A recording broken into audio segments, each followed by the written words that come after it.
Hello, good afternoon everyone. Ayan, welcome sa ating live stream for this afternoon. Ayan, at dahil Mental Health Month na this October, we are going to talk about mental health. Ayan, so later on, we will be discussing with the National Secretary General of Youth for Mental Health Coalition and also a member and mental health advocate of Youth for Mental Health Coalition. Ayan, and then after that, we will be playing our trailer ng Haluhula. So, ayun, and then we'll be introducing to you a few of the actors ng aking short film, which we will be premiering tomorrow.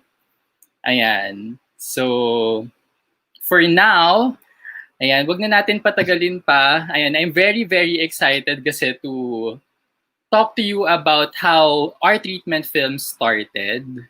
And then, of course, about mental health. Ano nga ba ang mental health? It's a simple question to ask. What is mental health? Pero if you're going to think deeper, ang hirap niyang sagutin. Parang we all know that mental health exists as a word or a phrase rather. Pero ano nga ba ito if we are going to think deeper about it? Ayun. So, ayan, I'll be welcoming to the stream Miss Cel Bueno, a member and mental health advocate from Youth for Mental Health Coalition, Inc. Hello. Good afternoon, Ayan. everyone. It's so nice to meet you, Cel. Kamusta ka? I'm okay naman, but I'm quite tired from the weekdays kasi I'm still in school actually. Yeah, oo, you mentioned nga yesterday, di ba, na parang you're doing your thesis. Tama ba? Ikaw nga ba yun? No, but yeah, I'm also doing my thesis. Okay, oo. Ayan, so, of course, especially now na we are experiencing this pandemic, mas naging challenging talaga ang lahat. May it be schooling or working from home. And of course, it has really affected our mental health. That's Would you true. agree? Diba? Yeah, that's true. Oo. So, ayun. I guess, mas mabuti yata na maya-maya na lang natin pag-usapan yung mas malalim na part, yung mas malalim na aspect ng mental health. Yeah. Kasi para mas maganda yung conversation natin, no? I agree with you. Ayan, so, ayan, hinihintay pa. We are still waiting for one of our guests. But for the meantime, let me introduce some of our actors, an actress and an actor of my short film titled Haluhula. Ayan. So I'll be welcoming to the screen my mom, ayan, the executive producer and of course the leading lady of Haluhula, Miss Elizabeth Nera. Hi, Mommy. Hello, good afternoon. Good afternoon. Thank you so much for joining us this afternoon. And then, of course, an actor in Haluhula also, Mr. Ranzel Aganan. Hi, Ran. Ayan, how are you? So excited I'm good. Okay naman. Are you pumped up? And kasi alam niyo naman kung anong pag-uusapan natin ngayon, di ba? Can you recall? Ayan. So ano nga ba ang pag-uusapan natin ngayon, Rans?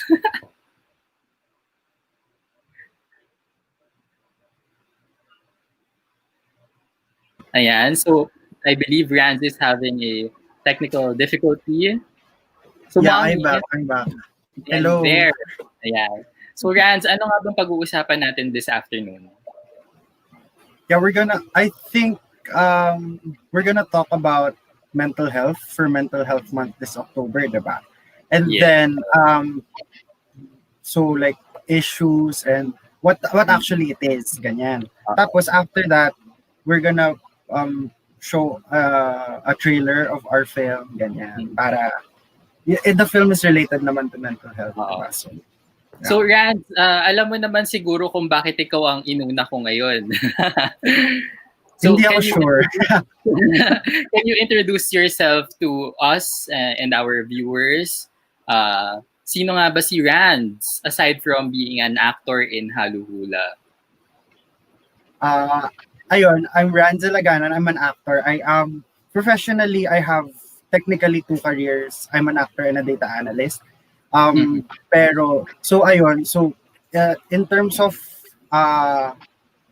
Haluhula, we talk naman about the film kasi aside from being an actor, I also graduated with a degree in psychology. So medyo knowledgeable ako about the topic. And I used it in the character din. So yeah, that's me. I'm 25, yun lang. Wow, may pa shout out ng age. O how about looking for blank. Looking Ay, hindi. Okay tayo dyan. Okay na, okay. Joke lang. Thank you so much for joining us this afternoon, Rans. Cel, how about you? Thank you, Can you please tell us more about you? So, hello everyone. I'm Cel Bueno. I am a graduating pharmacy student from UP Manila. So, tama si Miguel kanina. I'm doing my thesis this year. And I'm also a member and mental health advocate from Youth for Mental Health Coalition. Mm-mm. So, Cel, how did you find out about Youth for Mental Health Coalition? Actually, Mental health advocate. many of my batchmates from UP are also members of Y4MH.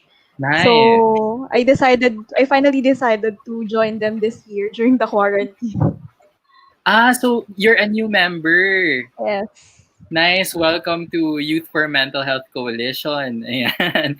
So, Thank and you. excited na ako mamaya kasi may marami pa tayong pag-uusapan. Ayan. So, thank you so much for introducing yourself, Cel.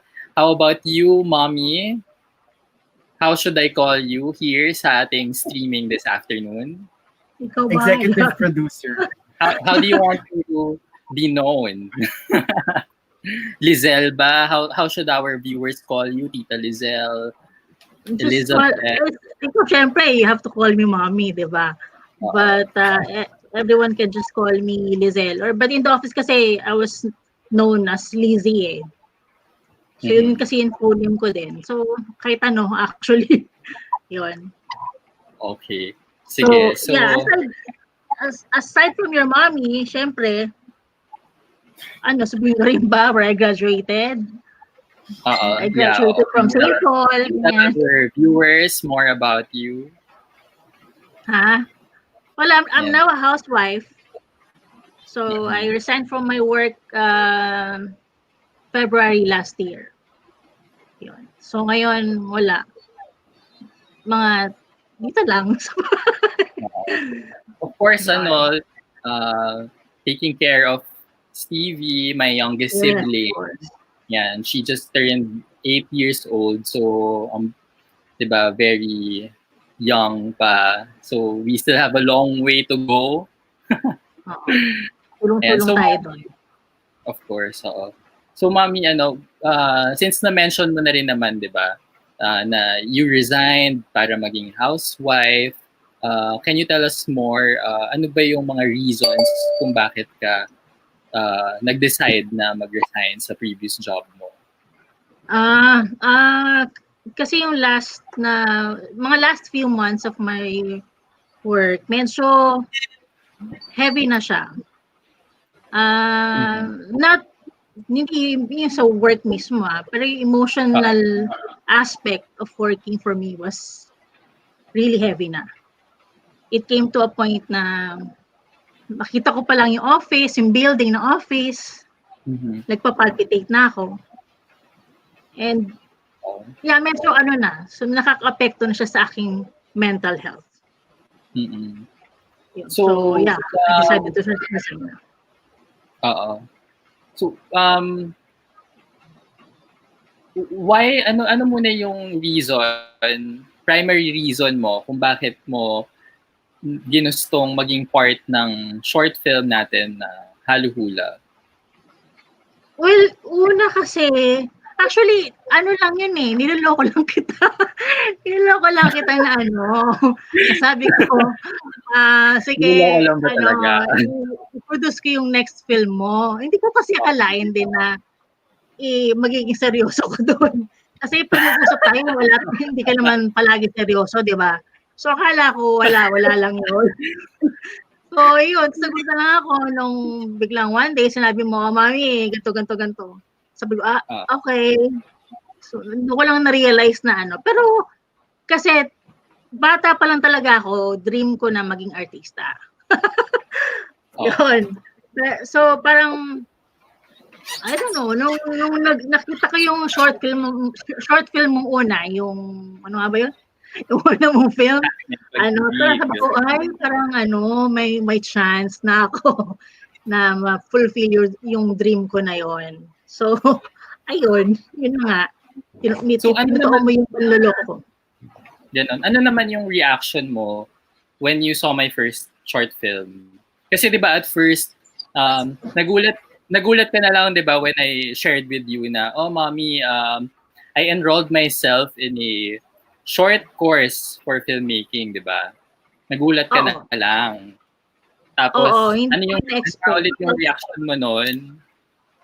Medyo mixed emotions natuwa na nainis na kasi parang wala ka pang work yata noon, 'di ba? Parang pero kung may work ka na, I just started pa lang that time. Hindi pa ganun siguro. Yung financial aspect ng pag-enroll. Parang sabi ko, ano ba yan? Hindi pa nag-agad ng gastos. Tapos nung sinasabi mo sa akin yung project mo, minsan pa iba-iba ka ng storyline, ganyan. Tapos sabi ko, parang wala naman parang walang kaseryosohan tong film na to. Tapos nung makikita namin yung film finally, nung parang recital nyo, sabi ko, minsan natakot ako. Kasi sabi ko, hindi ko kasi in-expect kung ano yung kalalabasan ng film mo. Pero nung nakita ko na, parang, na-proud naman akong mabuti sa nakita ko. So sabi ko, may chance ako ma-fulfill ang aking dream na maging actress. Yun. So yun. So na-enjoy mo ba yung first short film ko when you saw it? Oo. Kitang-kita naman ang dami kong best scenario, 'di ba? Ako ang number one fan. Kung let's say kunwari hindi kita nanay, hindi mo ako kilala, tapos napanood mo yung short film kong yun. Bilang first short film ko yun, ano sa tingin mo yung magiging reaction mo? Actually, yung pagiging beginner mo as a film director, film producer, yung short film na yun, okay na siya. Of course, meron kasi syempre mga maliliit na parang flaws, di ba? Pero ina-expect mo na yun kasi simula pa lang. Pero as a beginner, okay na eh. Okay na yung storya, yung na-feel ko doon din yung emotions ng characters, especially ni DJ Raquetera. So yun. So okay siya for a start ng career mo as director and producer. So thank you. Ayan. So warm up pa lang 'yon. Of course, kailangan natin ng parang anong tawag dito? Icebreaker. Kasi sana nga yung film na Haluhula mas mahaba, 'di ba? Di Diba, Rangel? Pero kasi ang tagal natin sinut yun, Tito. Oo, ilang oras.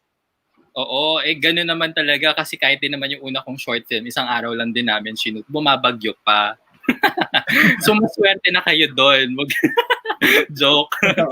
Anyway, so ayun, icebreaker pa lang to kasi medyo heavy yung pag-uusapan natin this afternoon. Kasi it's a very, very broad discussion. Ang dami natin mapag-uusapan for sure. So, ayan, ito na. Please allow me to welcome to the stream the National Secretary General of Youth for Mental Health Coalition. It's such an honor to have her now as a guest dito kasi she is a very, very busy person. And maswerte ako dahil kaibigan ko siya. Ayan. So, let us please welcome Miss Alyannah Lagasca. Hi, Yana! Hello po, magandang hapon po sa ating lahat. Medyo nabigla naman ako sa introduction na yon, but really, Miguel has always been a very good friend to me, kaya kahit sobrang busy ng schedule natin ay talagang darating at darating tayo. Especially because you are doing an initiative for mental health. Talagang napakagandang pag-usapan, no, yung ating kalusugang pangkaisipan sa panahon na yun ng pandemya. So maraming salamat po. Hello po sa ating lahat. Cel, hello. Yeah, thank you so much sa inyong lahat. Of course, for sharing your time with us this afternoon. Ayan, of course, lalo na ngayon at this time of the pandemic, from Mondays to Fridays, lahat tayo busy, stressed, and then of course, we only have 2 days of rest. So very, very precious itong time na binibigay nyo sa akin ngayon. So thank you so much. Ayan. So, ito na nga, Yana. Here is my mom. Ayan. So to all of you, let me introduce to you my mom. Ayan, si Elizabeth Nera. You can call her Cel. Hello po, tita. I've heard a lot. For the 5 years of friendship with Miguel, my mom is also has the same name as you po. So it's really an honor to meet you. Hello. Ayan. Sorry, medyo nagkaroon ako ng technical difficulty, but I'm back. Ayan. So, Cel and Yana are from Youth for Mental Health Coalition, while Miss Elizabeth Nera and Ranzel Aganan are actors in my short film titled Haluhula. So it is an advocacy film that aims to promote mental health awareness. And so we will be discussing further moving forward tungkol dun sa aking short film. Pero for now, we are going to talk about mental health. So, who would like to start our conversation? Ano nga ba ang mental health para sa inyo? Siguro ako muna magsisimula, no? So, kasi just like Cel, I am also a mental health advocate. And then, kasi we are now both social media ambassadors for Youth for Mental Health Coalition Inc. And so we will be helping Y4MH for short in terms of promoting their projects all throughout. Ayan. So itong mga proyekto na ito ay naglalayon. Tama ba yung Tagalog ko? Yung layunin. Naglalayon na na i-promote na mas ang hirap mag-Tagalog. Promote mental health, as simple as that. Ayan. Pero yun, we had to answer a very simple question among others.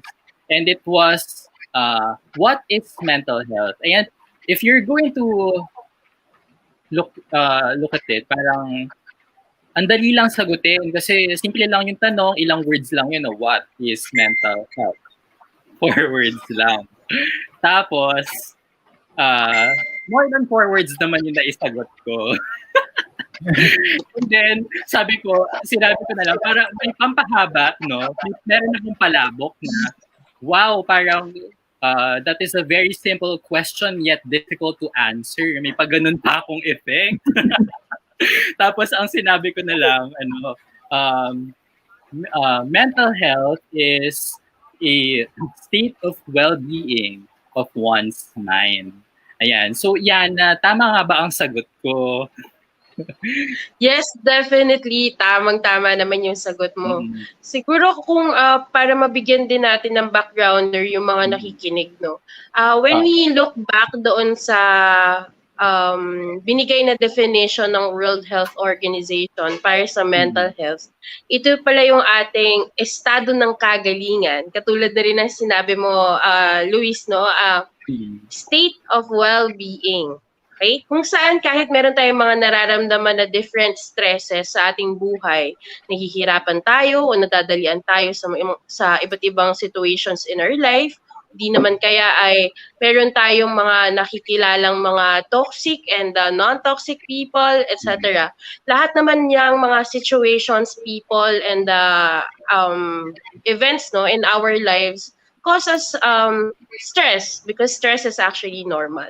So kung susumahin natin, ang mental health pala ay ang ating estado ng kagalingan kung saan kahit nakakaramdam tayo ng iba't ibang stresses, no, may it be positive, negative, pleasant, or unpleasant, ay nagagawa pa rin natin yung responsibilidad natin bilang mga miyembro ng ating lipunan. So kahit napapagod tayo, we are still someone else's daughter, someone else's sister, an employee, a boss, whatsoever. And still, no, kahit meron tayong difficulties in these situations, ay yung mga responsibilidad natin ay kayang-kaya pa rin nating i-manage. So technically, that's what mental health means, no, as defined by the World Health Organization. Para sa akin naman, mental health is of course me being able to take care all the 8 dimensions of wellness. Kapag sinabi natin 8 dimensions of wellness, ito yung emotional, physical, social, etc. There are 5 more. And when you try to look for the 8 dimensions of wellness, mas maiintindihan mo, no, based dun sa mga different research, na nakaka-apekto pala itong mga ito sa ating kalusugang pangkaisipan or mental health. And our mental health definitely affects, no, yung performance natin dun sa 8 dimensions of our lives. So hopefully, no, after nitong session natin, itong live stream natin for today, and after we get to watch the premiere tomorrow, we understand better. Bakit nga ba mahalaga, no, na ingatan din natin ang ating mga sarili at ang ating kalusugang pangkaisipan. Grabe, Yana. Thank you so much for such a very, very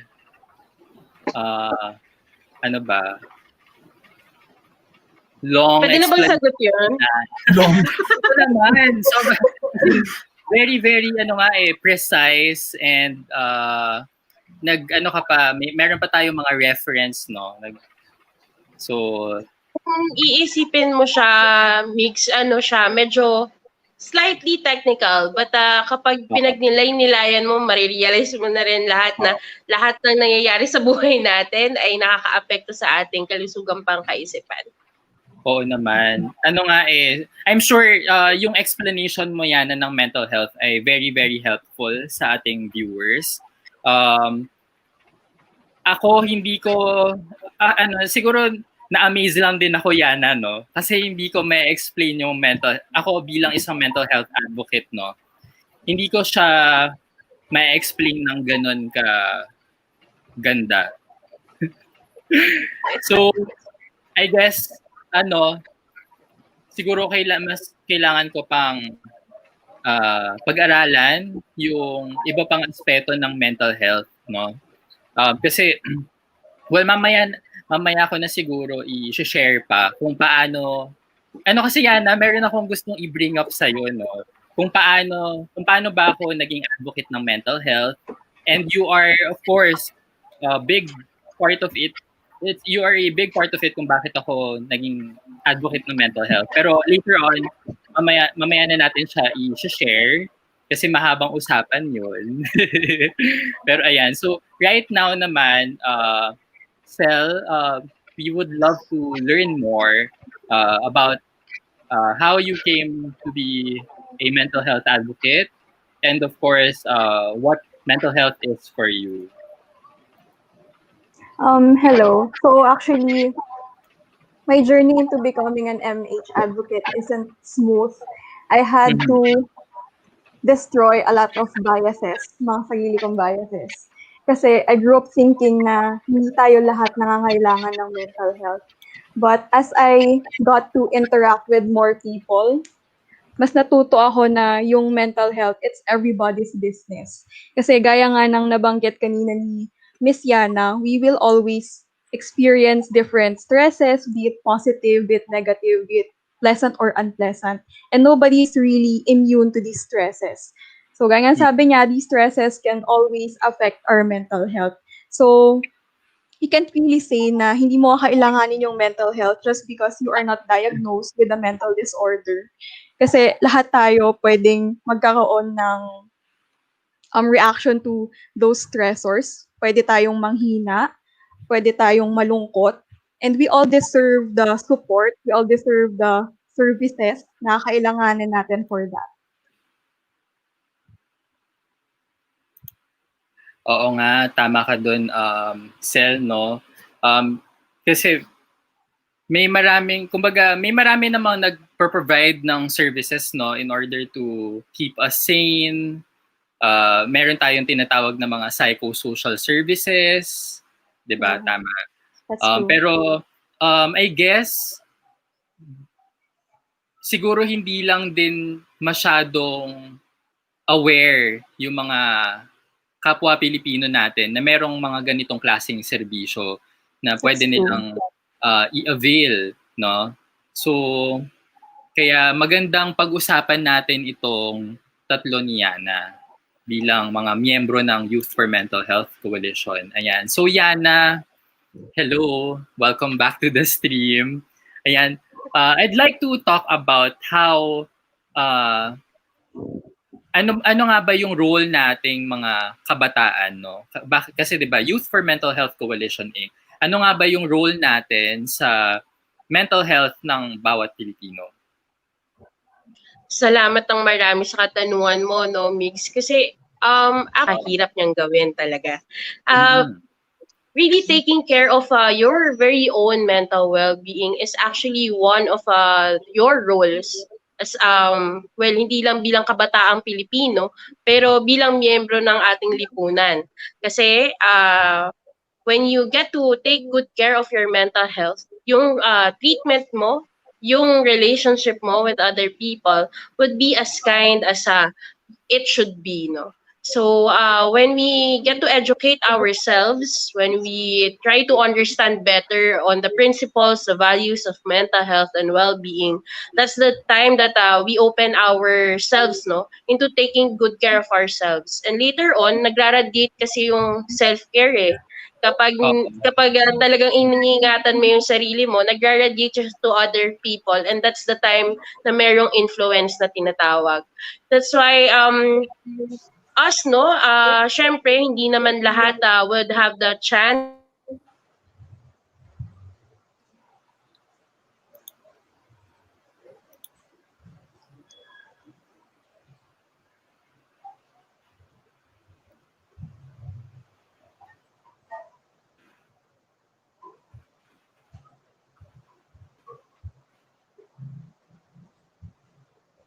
Hello?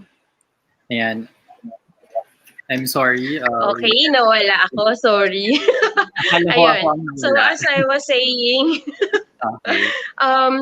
kahit most of us hindi naman tayo magkakaroon ng enough time to really go into training because it takes really patience and a lot of understanding, no, to know more about this one. But then in cases that meron tayong resources, for example, or meron tayong opportunities to undergo psychosocial support, trainings, and suicide first aid trainings, yung mga mental health first aid trainings, study psychology as your undergrad perhaps, or your grad school, your MA, then definitely, no, makakatulong yon. But then, if hindi naman kaya on that sense, you particularly knowing about this one and what mental health really is, trying to really end that stigma on mental health. Kasi dito sa Pilipinas, kapag pinag-usapan yung mental health, meron na tayo kaagad labels like Yes. baliw, may sapak, and yun mismo, yung mga labels na yun mismo at yung baluktot na pagkakaintindi natin sa kalusugang pangkaisipan ang sumisira sa lipunan. Kaya sana, as members of this society, no, we try to understand ano nga ba yung mental well-being. You can always find credible sources online. You can always tap different mental health organizations because Youth for Mental Health Coalition is not the only organization that is pushing for the mental health advocacy. Kung titingnan mo, sobrang dami. It's just that people need to be open into learning more about mental health, and that's the best time na makakapagsimula tayo, no, ng better influence when it comes to other people. Always remember that how you treat yourself is reflective doon sa pag-treat mo ng ibang tao. Kaya kailangan lahat ng pagbabago ay magsisimula sa sarili. Pati yung pagbabago na pagbibigay ng importansya sa iyong kalusugang pangkaisipan ay kailangan din magsimula sa iyo. So that's particularly your role in society when it comes to the mental health advocacy. Very well said, Yana. Of course, as usual, I'm very, very proud of you for everything that you have been doing for the organization. Ayan. So, ikaw naman, Cel, yun nga, di ba you are taking up pharmacy, right? Yes. So, bilang isang pharmacy major, how do you think how does it make an impact sa mental health? Do you have any, ano ba to? Parang, bakit, una sa lahat, di ba you are a mental health advocate, pero why did you decide to take up pharmacy out of all the courses that you can take? Tapos, after graduating, ano ba yung plano mo? And then how do you intend to continue making an impact in terms of promoting good mental health and well-being? Actually, I became a pharmacy student before I became a mental health advocate. Tapos, sa pharma, nung ko na nga nakilala yung friends ko who are also part of mental health organizations, and they really helped me in breaking these biases na meron ako. So that's what made me an MH advocate. So as a pharma major, I think it can make an impact on mental health if we begin to ask for the government support in subsidizing yung medicines, yung psychotropic medicines in particular. So actually, ipapromote ko na yung thesis ko. We're actually planning to study on the impact of COVID-19 on the accessibility of these medicines, how this pandemic affected yung adherence ng patients to their medications. Because as we all know, it's very important for the patients to take their medication so that they can recover from their illnesses. So Grabe. ayun, Sige, continue. So ayun, actually, na-inspire din ako kay Mr. Jarvin Tan kasi he's an alumni of UPCP. So psychiatric pharmacy isn't really that well known in the Philippines, but hopefully in the coming years there will be more pharmacists like him. Hopefully I can take the step into becoming one. Shout out to Jarvin. Hello. Ayan. Oo, kaya nga nakaka-inspire nga siya, no? Tapos, yun. Pero yun nga, you mentioned, no, yung impact nitong pandemic sa, aside from the impact ng pandemic sa mental health, of course, yung outcome din nito, no? Lalo na dun sa, ano nga ulit yung tawag dun sa mental health facility natin sa Mandaluyong? Yung National NCMH. Center for Mental Health. Ayun, no? Kasi di ba, I've heard a lot tungkol dun sa mga nangyayari doon, di ba? Ang hirap, no? How do you think we can help pa in order to support them, no? Aside from relying on government assistance? Actually, technically, no, kasi kung titingnan natin yung batas natin, which is RA 11036 or the Mental Health Act, meron talaga doon mga specific na parang action plans, no, para mas mapalawig natin yung ating advokasya para sa kalusugang pangkaisipan. Meron doon for the school, the workplace, and in the community. Kaso, yung problema natin, in 2019, we, together with other mental health organizations, the academe, non-government organizations, well, government organizations, we actually made the strategic plan on mental health, which should be rolled out this 2020. Unfortunately, ay naka-experience tayo ng pandemya ngayong 2020 and it took our 7 months already. So knowing no na ito yung nangyari, we try to of course take the government accountable. But in cases like this na kailangan ng gobyerno na mag-focus sa COVID-19 kung paano i-flatten ng curve, kahit meron talaga silang responsibilidad on actually pushing for rolling out these programs, ay kulang talaga sa resources na available. Kung kaya naman, when you check with the mental health organizations, the civil society organizations, and even schools at this time, we are actually doing our very own mental health programs for everyone. Sabihin na lang natin, no, para sa mga estudyante, for example, na nakakaranas ng matinding kalungkutan at ng anxiety at this time because they cannot attend their online classes dahil hindi naman ganun ka-accessible ang high-end gadgets at ang internet sa Pilipinas. Sabihin na lang natin para sa mga magulang, sa mga heads of the family that lost their jobs because right now, I think there are 11 million Filipinos already who lost their jobs dahil sa pagsarado ng ating ekonomiya.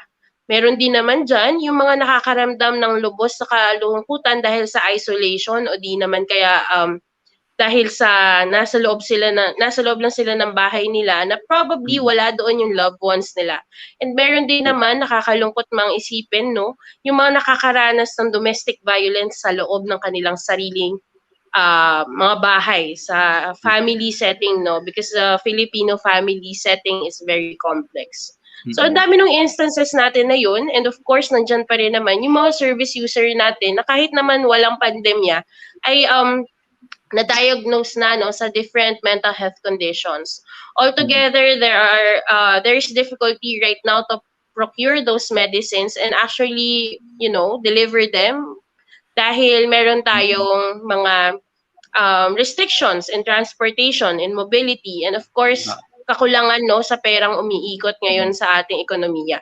That's why actually Youth for Mental Health Coalition has this project we call Project Tolay. So what we do is that we open a sign-up sheet for service users to type in, no, yung kanilang mga register in, yung kanilang mga medications, then we look for those medications for them. May it be from the National Center for Mental Health or from DOH. And in cases na wala doon sa NCMH at saka sa DOH yung mga gamot na ito, ay talaga namang binibili natin sila, no, from pharmacists gamit ang very own na fund ng organization. Of course, before we actually procure those medicines, it's checked, no, by our pharmacists, kasama na rin si Jarvin doon, na kung talaga bang natutukang maigi or valid pa ba yung prescription na ibinigay ng ating service user. Then later on, we have it delivered through to their doorsteps para hindi na sila mahirapan. Well, this is actually an act of generosity and kindness. We recognize na dapat ganun yung nangyayari at this time. But then, katulad ng sinabi ko kanina, hirap yung government natin in actually doing what they need to do. That's why, of course, while asking for accountability, we try our best to also complement, no, the services that they are giving. There are a lot of services for mental health, although they are not in proportion to the number of people, the population of the Philippines. Meron naman kahit papano, pero yun nga, kahit meron, ay hindi pa rin na alam ng lahat. Kaya napakaganda actually itong platform mo, Miguel, na binigyan mo ng pagkakataon right now to discuss about mental health so that our Filipino people will be able to know no about mental health and the services and facilities that they can check on. Ayun. Dami Thank you, thank sinabi, you. pero yun. Oo, and tumpak naman lahat ng sinabi mo, and all of those are very, very helpful, lalo na para sa ating mga manonood. Yun, so Yana, na-mention mo nga kanina yung domestic violence and everything. So, because of that, parang na-recall ko tuloy yung yun nga, yung ano ba yung pinagmulan ng ating friendship at kung paano din ako naging advocate ng iba't ibang advocacy, no? So, kwento natin sa ating mga kaibigan na nanonood ngayon kung paano tayo nagkakilala, no? So, kailan ba yun? I believe it was in 2015, December of 2015 ba or Yes, 2014? almost 5 years. December of 2015. 2015. Birthday ko pa yun. Oo nga, di ba? Oo. So, yun, grabe, 5 years na pala tayong magkaibigan, no? Magka 5 years na. So, yun nga, it was, we met sa isang organization, right? How do we describe it ba? Another youth organization, no? Yes. Tapos, anong tawag dito? And then moving forward, we got to work together, no? Dun sa organization na yun, sa project management department wherein I learned so much from Yana, being her ano nga ba yung tawag sa akin? Deputy. Basta kung ano man yun, basta we were given a chance to work with each other, and then yun, because of Yana's influence, na-impluwensyahan din po ako na maging advocate ng una, mental health, of course. Tapos yun nga, back then kasi di ba Yana, we did this thing for, we had this boot camp. I attended a boot camp, no? For, can I mention the name of the org? Maybe not. Unless you want to promote.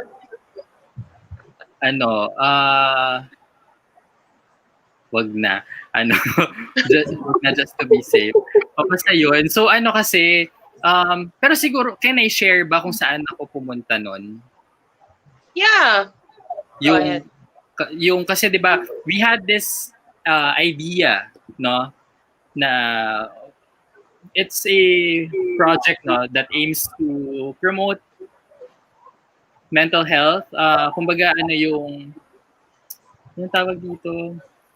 Kasi psychosocial support. Pero more than education. that kasi, kumbaga just to give context, no? Kasi that was the time na very, how do I describe it? Parang yung war on drugs, di ba meron tayong tinatawag war on drugs during the earlier part of Duterte's administration. Tapos yun nga, we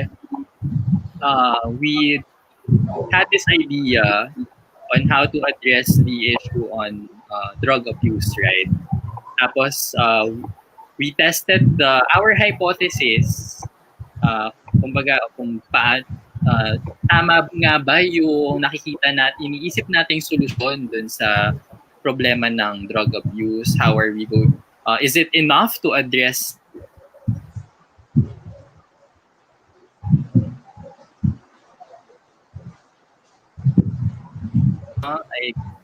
ayan, medyo nagkakaroon lang ako ng technical difficulty, pero yun, going back, saan ba ako naputol? Yun nga, we were hoping to address the issue on drug abuse. Tapos we developed a community-based program. Tapos we intended to launch it in one of the impoverished communities here in the Philippines, and it was we were hoping to do it in Tondo, Manila.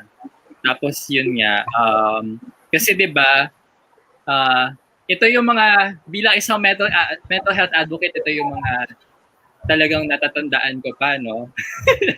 So yun nga, meron tayong drug abuse issue dito sa Pilipinas. Tulad din naman sa ibang bansa, no? It's very rampant. Pero kasi apparently may iba't ibang dahilan kung bakit ayun yung it's much better to call it substance abuse, 'di ba? Tama ba yan? Ayun. So we have Yes. this called substance abuse, and it is caused by 5 things that is mental health related. Ayan. So una, meron tayong tinatawag na post-traumatic stress disorder. Tapos of course, depression, anxiety, tama ba yan? Kasama ba yun? Yun. Tapos ano pa yung dalawa? Natatandaan mo po ba? Of course, kasama na rin dito, no, yung ating mga different environments, social environments, and lastly, of course, ay yung social determinants. Yun. So, natandaan ko 4. Yun. So, yun nga, tama ka din yan. Also, siguro dadagdagan ko na rin lang, no, Miguel, kapag pinag-usapan kasi natin yung substance abuse, no, marami pa rin yan na different factors na kailangan nating maintindihan. Some studies say that substance abuse is actually a mental health challenge, a concern, no? And of course, hindi rin naman natin talaga matatanggal yung usapan ng mental well-being kapag pinag-usapan natin yung substance abuse. Because of course, all the aspects of our lives contribute to our mental health. And our mental health contribute to every aspect of our life. Siguro nung 2016 when we try to actualize this one, no, yun yung pinaka-goal natin kasi kasagsagan ng 2016 ng Oplan Tokhang. And nakita natin, no, na why not, while we understand that the motivations of Oplan Tokhang are very positive, the implementation was very inhumane. That's why we try to come up with a project, right, that will help our let us just say, no, para ma-reduce natin yung harm, especially also to, of course, shift that certain perspectives, that certain label o pagtingin ng society natin sa ating mga tinatawag na sa ating mga kapwa Pilipino who are experiencing substance abuse. During that time, parang sobrang init nun, no, ng talagang problema na yun. Kaya eventually, we had to weigh on a lot of things, no, and of course, ensure our safety.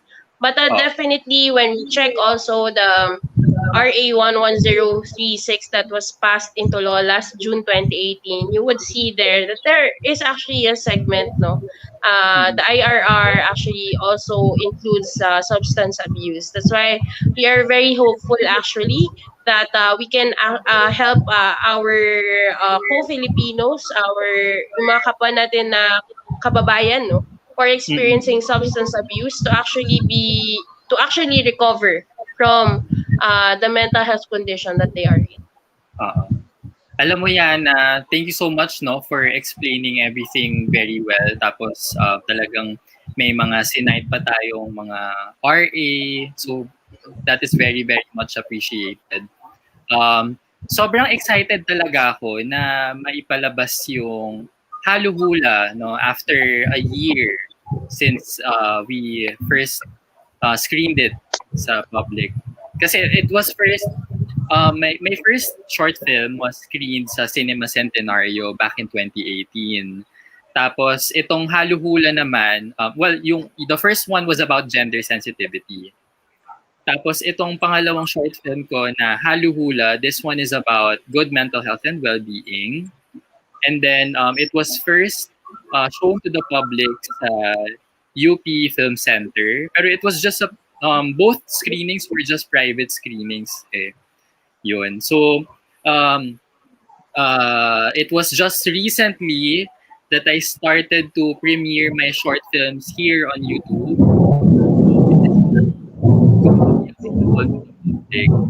Pero ano kasi ako personally, medyo hindi ko rin alam how people would react to it once they see it. I have a few friends who also happen to be mental health advocates. They have seen it already and they loved it. Pero of course, friends ko sila and they are very much aware about mental health, no? Pero kasi there are other Filipinos and others do not know much about mental health pa. And then I do not know how they would react to it kasi medyo horror-ish yung treatment ko. Pero of course, the goal is to really promote mental health awareness and then kumbaga to encourage them to it is very important to address yung if you think na you are going through something, no, it's very important to seek for help from the experts and of course to take medication if it is recommended by our mental health experts, no. Yun nga. So kaya ako rin na-bring up yan na yung sa project natin back then, yung sa substance abuse. Kasi it is a very, very big part of my life that has pushed me to communicate my advocacies through the art of filmmaking. And it is actually the very reason why ARTreatment Films started. So I thank you, Yana, for that. Hindi natin masyado napag-usapan kasi itong part ng life natin, no. Kasi, yeah. Actually, kasi ang dami nangyari sa life natin eh. Oo, kapag nagka-catch up tayo, light lang, 'di ba? Light conversation lang. Oo, syempre parang pagod na tayo sa yung mga ito parang yung ginagawa mo ngayon, 'di ba? Parang araw-araw mo na lang ginagawa. Kaya memorize mo na yung mga RA, yung article, ayan. Pero magandang bagay 'yan na ibabahagi natin ito sa ating mga manonood. So yun nga yan na yun yung dahilan kung bakit nagsimula itong ARTreatment Films. Kasi from our previous project, parang kasi we started it with a community-based program, no? And then kasi a part of it is yung kumbaga a part of our goal dun sa project na yun is to kasi art is a good way to it's a good form of treatment. Form ba? Kumbaga, basta yun, magandang way siya to process whatever it is that you're going through in life, di ba? Kasi of course, we get to communicate what's on our minds through drawing, painting, acting, di ba? We get to express ourselves. So art is very, very important in terms of expression and yun nga, communicating whatever it is that you are going through. Ayun. So art is a good form of expression and a good way of helping yourself, no? Tapos, yun nga, that's why it's called ARTreatment Films kasi art and then treatment combined but with a single T. So, that way, kumbaga, para as simple as saying na we would want to make healing accessible to all through the art of filmmaking and storytelling. Ayun. So, actually, very happy to know because syempre meron tayong iba't ibang ways no on how we can do self-care, how we cope up, and I think art is actually a very significant factor in us no trying to manage yung ating mga unpleasant emotions. Kaya very thankful naman ako to know that this actually rose from the project that we used to just think about, right? But really hoping also that we can still actualize that particular project soon. Siguro kailangan lang din natin magbigay pa, of course, ng more time to do Yeah. our own I guess we research needed and more time check. din, no? We needed more time to learn more things that will be helpful to us as we try to implement the project once we are ready. Yes, actually, magiging very helpful nga if Cel can also naghanap ng Go lang. kasama. If Cel can go. actually also help us kasi syempre with the substance abuse, you also need to know, we also need experts on medicines as well, no? Pati mga chemical reactions, etc. Mababa pa naman ako sa chemistry dati. So, andito naman si Cel, don't worry. Di ba, Cel? Ayan. Cel, kamusta ka naman dyan? So far, Cel, upon hearing our stories, no, after the conversation that we had initially, what can you say? Is there any significant learning for you as of this afternoon na talagang madadala mo as you continue to advocate for mental health? Yeah, actually, I learned a lot from your conversation. Sobrang high yield niya. Kasi, as a pharmacy major, dun sa mental health side talaga of things, I don't really know much. So, tama nga yung sabi ni Ate Yana, parang for the part of substance abuse, siguro doon ako makaka-contribute because after all, that's what I've been studying for the last 5 years. So, yun nga, yung discussion nyo kanina, nakikinig ako mabuti kasi sabi ko, this will really be helpful kasi in case may magtanong sa akin, what do you think what do you think are the factors that lead to substance abuse? At least may masasabi ako sa kanila. Kasi usually when I answer it, I always answer it on the perspective of the pharmacist kung bakit may substance abuse. So, tama nga, mas maganda yung term na substance abuse because when you just say drug abuse, it does not really include alcohol, yung pag-binge ng food, included din yung sa substance abuse, right? So, we have to target all those things. We have to try to solve all those things. Talaga namang sobrang ganda ng conversation natin this afternoon, no? Talagang may maraming matututunan ng ating viewers. Alam mo, Cel, kasi very dear to my heart din kasi yung project namin ni Yana back then. Kasi ang dami kong natutunan. Yun nga, yung I learned na, because of that, I learned na substance abuse is brought by several mental health challenges. So, these include depression, anxiety, post-traumatic stress disorder. So, that was the very first time actually na narinig ko yung PTSD. So, di ba? So, ang dami ko natututunan that time. Tapos, yun nga, parang doon ko din na-realize. Kaya rin, parang mas na-push ako na to discuss, to bring social issues to another level of discussion through the art of filmmaking. Kasi, I myself, just like anyone else, no, lahat tayo may maraming pinagdaanan sa buhay na talagang very challenging. And I'm sure, if not all, most of us have had a traumatic experience already. And not everyone is able to process these traumatic experiences on their own, right? Yes.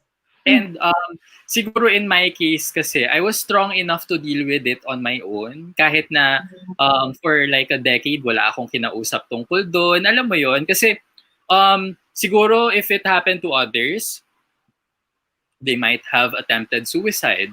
They might have resorted to drugs and other substances, no? Pero in my case, hindi naman ako umabot sa part na yon. So I'm very, very proud of myself, no, for being able to, for being strong enough to deal things on my own. Ayun. Pero yun nga kasi siguro if it were the others, it would be very difficult for them. And then that's also why I would want to push for the project that we started to work on back then, Yana, no? Kasi I really believe na we need to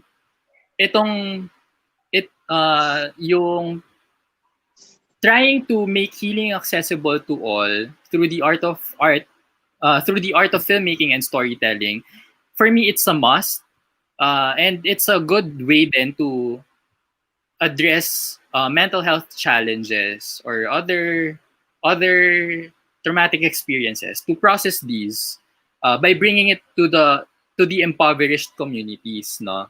And I believe na yun nga, art, no. So since it's art, I'm sure a lot of kids will be very interested, no, to participate. Kasi 'di ba, kapag medyo matanda na or nasa teenage years na, siguro medyo reluctant sila to open up, no? So kahit na even if we provide psychosocial services to these communities, some might be reluctant. Pero if we can bring it, if we can do it, no, try to address these issues habang bata pa sila, no. So talagang for me, art is a very good way of doing it. So that way, if we are able to help these kids process their traumatic experiences at the very earlier stage pa lang, I guess it would be we would be able to make such a great impact in their lives. And that way, parang I guess we can lessen the numbers na yung mga, kumbaga, the number of people who are attempting suicide or whatever, yun nga, no?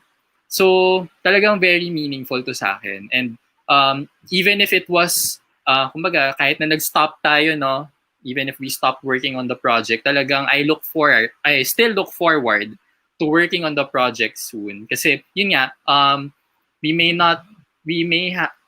hindi man natin siguro na pag-usapan Yana, no, after that, no. Pero I really believe na talagang hindi pa time siguro noon. Pero I'm sure na soon we will be able to do it na, especially now that we have expanded our networks. Tapos we are now working with a lot of mental health advocates, no? And then we are now in touch with the government agencies who are also fighting for the same thing, no? Ayun, ang dami ko nang sinasabi, Yana. Pero ayun, kayo, what do you think? May sense ba yung mga pinagsasabi ko? Ano masasabi Actually, niyo? sobrang ganda na na-bring up mo yan, no? Hindi ko alam kung ano ba tatago sa'yo, Besh, Luis, Migs, Miguel. Luis kasi talaga yung tawag ko. Yeah. When we met, Luis talaga yung pagpapakilala ko kasi sa'yo. Kasi sa St. Paul, no, just to give context to our viewers, when I entered St. Paul, I started introducing myself with my second name. Ayun nga. So it's Luis. So before, I go by the name Miguel Nera at school. Yeah. So, Luis yung tawag ko sa kanya. But anyways, really a very good point that you raised kanina, no? Na kailangan talaga na habang bata pa lang ay matutunan na nila yung psychosocial education. Bakit, no? Dahil we can find that particular move, no? That particular action as a preventive measure. Kasi when, katulad ng sabi ko kanina, no, sa panahon na mas naiintindihan mo kung ano ba yung mga prinsipyo, yung values, yung different mental health conditions, and of course, yung what else that you need to know about mental well-being, that's the time that you understand your emotions better. That's the time you understand yourself better. And that's the time that you realize that you should not romanticize depression, anxiety, and of course that we need to normalize the discussion about mental well-being. Dahil dito sa Pilipinas, very tinatawag natin yung mental health as a sensitive topic. Kung kapag tiningnan mo naman siya, pag inaral mo talaga siya, it's not a very sensitive topic. It's just a normal topic. It's a normal discussion on health, supposedly. Your We mental should health and your normalize the physical health discussion are on just the mental health. same. Yes. That's why what we want to do is to normalize the discussion about mental health, and starting really young, no, with psychosocial education would be very helpful para yung mga future generations natin ay hindi na pagiging sensitive sa kanila Yeah. yung usapang kalusugang pangkaisipan, but rather very normal topic that we can discuss anytime just because we want. Oo. Grabe, na-excite ako yan, sobrang meaningful ng conversation natin this afternoon kahit na wala masyadong nagko-comment ng questions nila, no? So guys, if you have questions about mental health, please feel free to comment down below so that we can talk about it. Ayan. But for the meantime, Yana, yun nga, before we, I guess, it's about time naman, no, to show our viewers, and para din makita nyo, kung hindi nyo pa napapanood, ang trailer ng aking short film titled Haluhula. And then later on, let's discuss. Tignan natin kung ano. Hindi, alam ko na. I want to see your reactions. So, ipe-play ko ngayon yung trailer ng Haluhula. Ayan.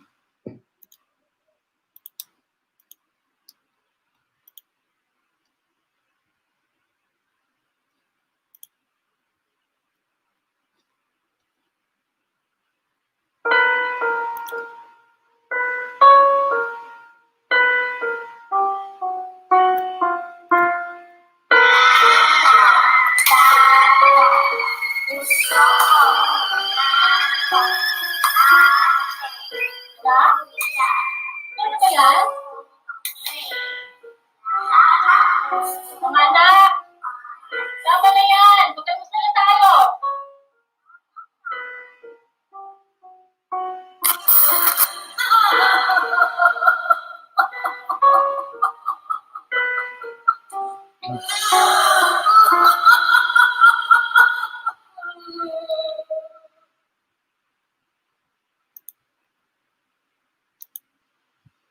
So there, Yana and Cel. Excited naman ako. Panoorin na natin. Grabe.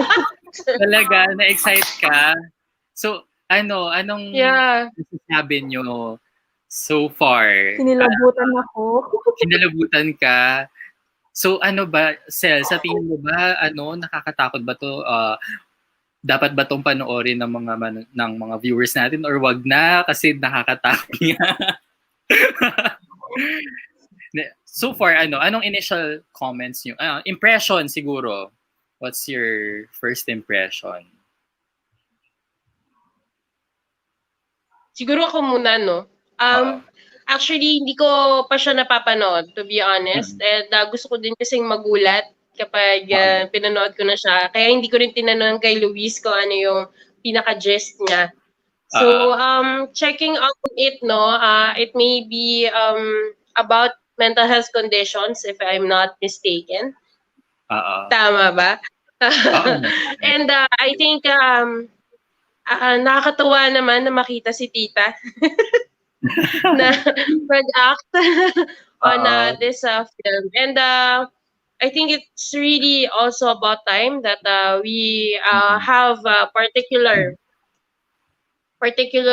films that depict the realities of mental health conditions, because bilang dito sa Pilipinas, lagi nga natin sinasabi na sensitive topic yan, huwag na natin pag-usapan. That's why hindi rin siya ginagawa ng films ng mga filmmakers because isa siya taboo topic. Yes, that's why sa akin very important this one. But of course, no, before we get to watch this, no, trigger warning lang din. And when, in any case, that during the duration of the movie, short film, you experience distress or you are triggered about something that you saw, make sure that you actually call our NCMH hotlines, no? You can always search for National Center for Mental Health Crisis Hotline.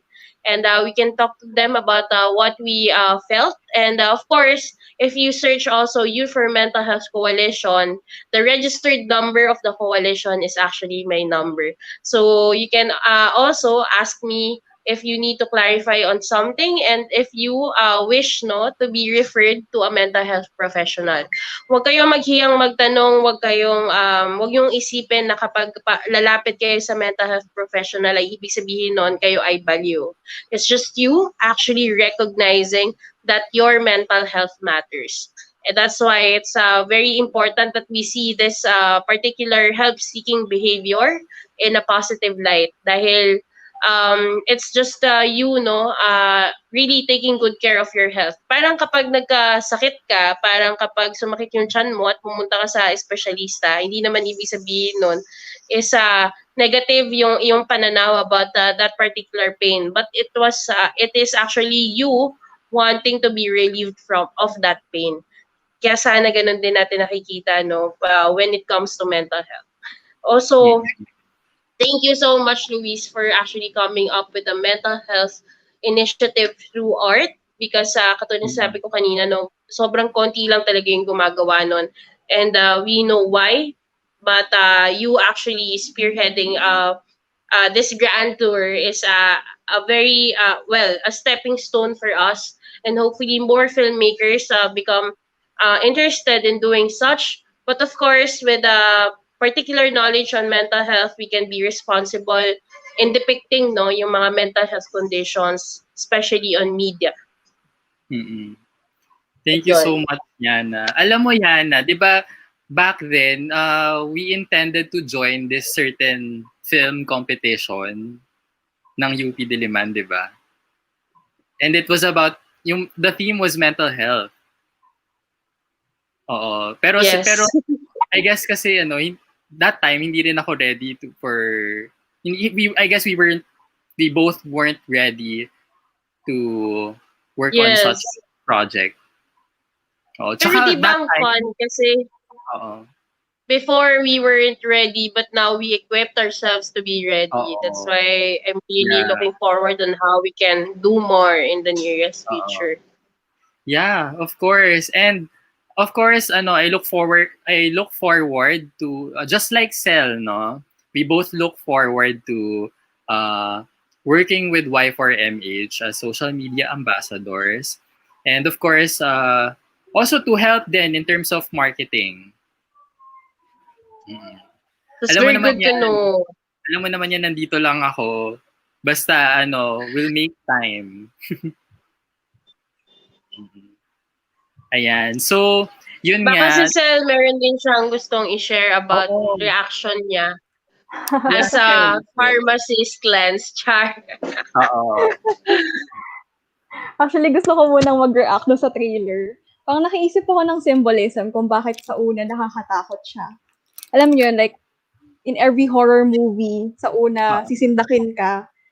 Parang katulad din siya kapag nakakaranas ka ng stressors. Natatakot ka kung ano yung epekto niya sa'yo. Natatakot ka kung ano yung pwedeng mangyari sa'yo. And then, when you seek help, parang iisipin mo, ano na lang iisipin ng mga tao sa akin kasi may stigma. Pero eventually, ma-unravel yung truth. Malalaman mo na this isn't supposed to be as scary as it's made out to be. Ayun. Yeah. Tama ka dun, Cel. Yun nga, worried nga rin talaga ako. Kaya rin siguro parang before, parang pinag-iisipan ko pa. Kasi tulad nung una kong short film, no? Yung una kasi, hindi ako masyadong willing at first na ipalabas yon dito sa YouTube, no? Kasi it wasn't perfect. Being my first short film, of course, may mga flaws. Our audio wasn't perfect. It wasn't that good. Pero I was very proud of myself and the team, of course. Kasi we all shot everything in one day. And then bumabagyo pa. And then, even Haluhula, it was also shot in one day.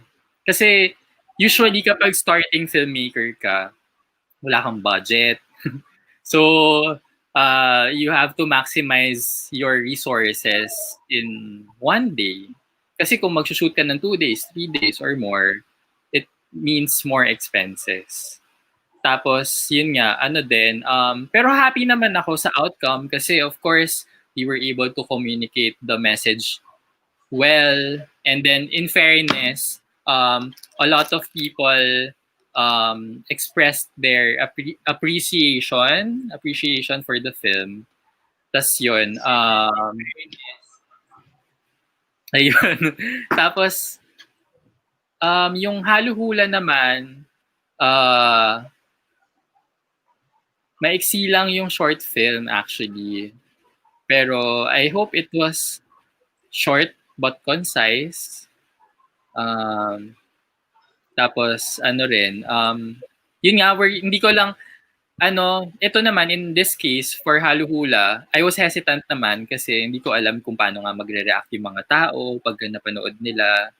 So, parang testing phase pa lang yung yung private screening namin when our short films were showcased sa isang screening back then.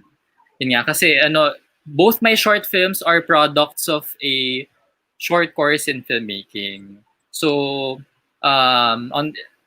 it was both under the tutelage of Direct Siegfried Barros Sanchez. He is an award-winning indie film director here in the Philippines. And then, of course, also si Sir Jonathan Montes from the PAC Filmmaking Workshops. Ayan. So, shout out to them. I hope, it's nice din kasi, may mga classmates ako. So, parang classmates in filmmaking. So, we get to work with each other and learn from each other. So, yun. I would like to give them credit, of course, because if it weren't for them, I wouldn't be able to communicate my advocacies through the art of filmmaking. Ayun. So, yun nga, at dahil na ipakita na natin sa ating viewers ang trailer ng Haluhula, I will now be welcoming to the stream the leading lady, my mom, Miss Elizabeth Nera, and of course, one of the actors, Mr. Ranzel Aganan. Hi, Ran. Welcome back to the stream. Yes, I'm back. Ayan. So, ito naman Yana and Cel, i-interviewin ko naman silang dalawa, no? So, they both know kasi na Haluhula is about mental health. In fact, Rans was one of the brainstormers of Haluhula as he is a psychology graduate. No? Ayun. So, there. So, Rans and Mommy, how do you think our short film will be making an impact in terms of mental health, especially now that we are celebrating Mental Health Month? Rans, go first. Okay. So, nung nabasa ko kasi muna yung script, actually, as a psych graduate, sabi ko kay Maggie, may few concerns ako about what is being portrayed, what is being depicted in the film. Pero kasi ang discussion namin doon, it portrays a reality that happens in our country because of the lack of mental health services and the lack of mental health awareness. So yun yung talagang nag-drive doon sa film.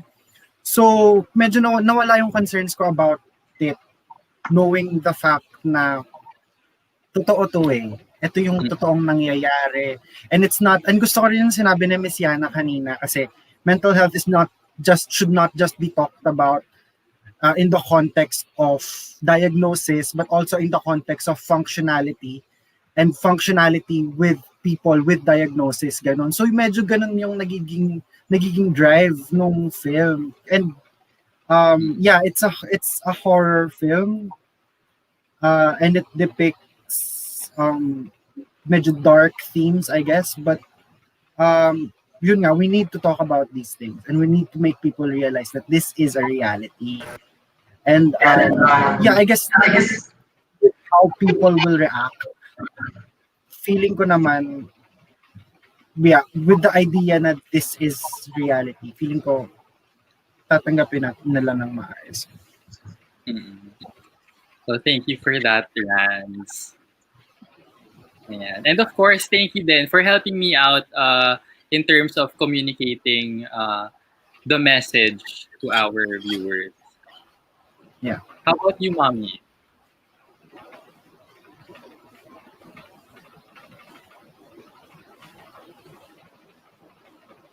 Hello, Mommy? Ano ba? I guess frozen ka eh. Okay, pag sinabi mental health kasi, baliw lang. Yun yung problem, hindi na pag-uusapan. Talaga yung mismong problem. Marami siyang factors na kung bakit naapektuhan ng mental health ng isang tao. Experiences. Pero sa lahat ng nangyayari sa kanya at present time din. So, at sa Pilipinas din kasi, hindi rin accessible ang magpatingin sa psychiatrist. Mahal siya. I don't even know if kung yung consultation fee is pwedeng kasama sa mga health card, no? So sana kung hindi man yun nangyayari ngayon, sana may isipan ng mga health card providers din na may sama yun, aspeto na yun sa kanilang mga services. No, kasi like yung sa neurologist, hindi kasama ang consultation fee. So sana maski man lang dun sa psychiatrist, masama yun. Kasi isa rin yun sa mga factors kung bakit hindi rin napag-uusapan kasi nga hindi accessible eh yung consultation fee mahal. So ikaw ba syempre kung wala ka ng pera gagastos ko pa ba para lang doon?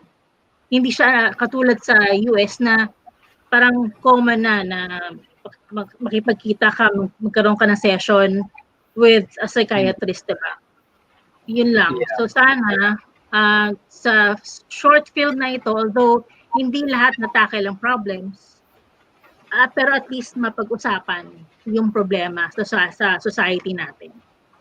Yun. So yun, sana. Well, na-touch naman ako doon, no? Kasi it only goes to show na effective naman kahit paano yung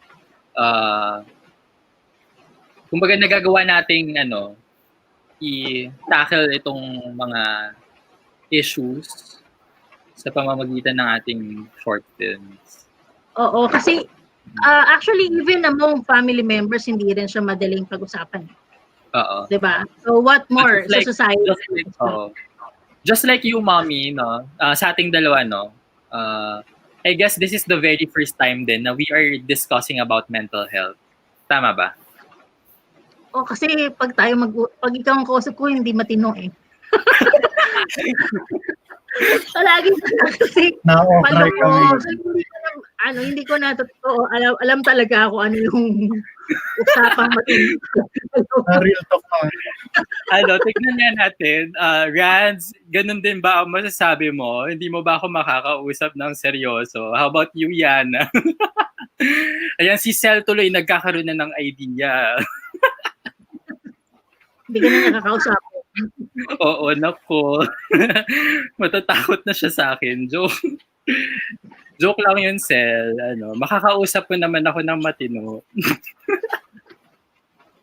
Yana, would you agree with my mom? Di naman. Ako, I wouldn't. Odd. Actually, tita, yung discussions namin, very serious and comprehensive. Lagi kami merong evaluation of the problem. Tapos, action point sa dulo. Proseso pala. Naka-structure pala yung chikahan. Hindi, pero, definitely, no, mahirap talaga siyang pag-usapan within the family setting because sana kabaliktaran yung nangyayari because the family is the basic unit of the society.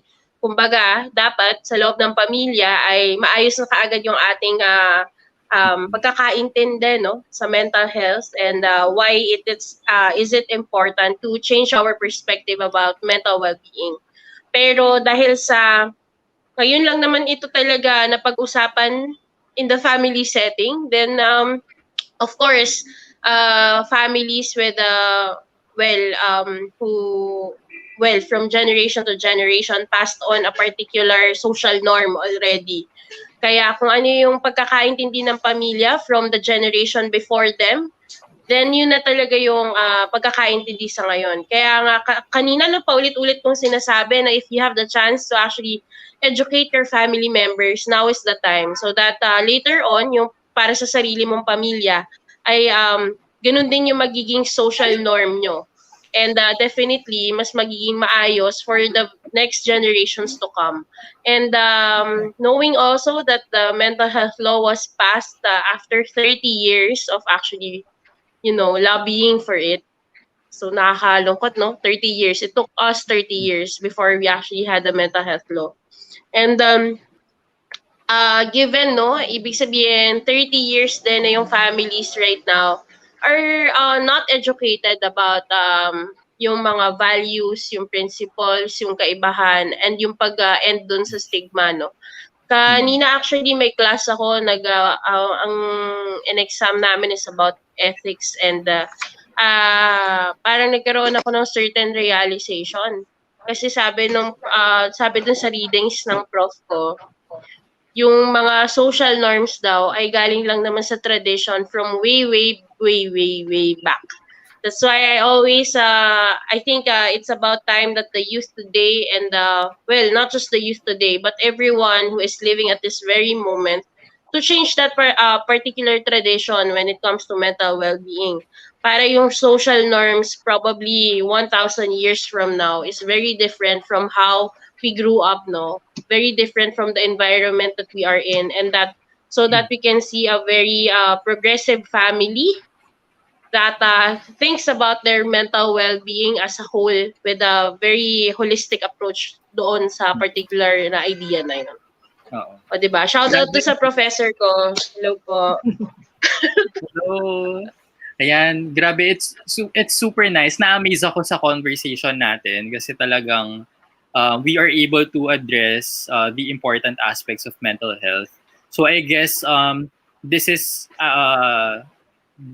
kumbaga, I hope enough itong conversation natin to promote mental health awareness to every Filipino. So ayun. Thank you so much again, Yana, for everything, no? For being such a good influence to me and for bringing out the best in me since 2015. And then it's because of you na meron akong mga advocacies na kino-communicate sa ating communities. Ayan. And of course, Cel, thank you so much for joining us this afternoon. I know, ayan, both of you are busy and so yun, before you gals leave, do you have anything else to say to our viewers about mental health? Siguro si Cel muna. Nagpasa. Sige, Cel. Cel, anong natutunan mo ngayon this afternoon? May it be tungkol sa amin ni Yana, sa ARTreatment Films, sa Halong Hula, ayan sa akin, ganyan.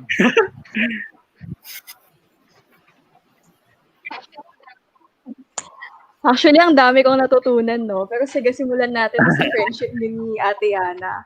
Actually, ang ganda ng friendship nyo kasi you help each other grow. Sa totoo lang, based sa mga narinig ko sa conversation nyo kanina. So, for mental health naman, tama yung sabi ni Ate Yana na yung understanding of mental health, it begins with the family. Actually, yung binabanggit kong biases ko kanina, nagsimula din yun sa pamilya ko. Nagsimula din yun within the church, with my religion. So, it's refreshing to see na religious institutions are beginning to encourage their members to actively participate in the recovery process, to seek help. Kasi hindi na acceptable ngayon yung sabihin na magdasal ka lang. Kasi it won't heal you. You need the help of experts. Tapos, I suggest, I wanna say to the viewers na take every learning opportunity for mental health. Kasi kagaya ko, I might call myself an advocate. You might call me an advocate. Exactly. But sa loob-loob ko, I feel na I still have a lot to learn. So that's why sabi ko, ang big time ng mga kasama ko. Pero sige, I'll take this as an opportunity to learn from them, to listen from what they have to say. Ayan lang.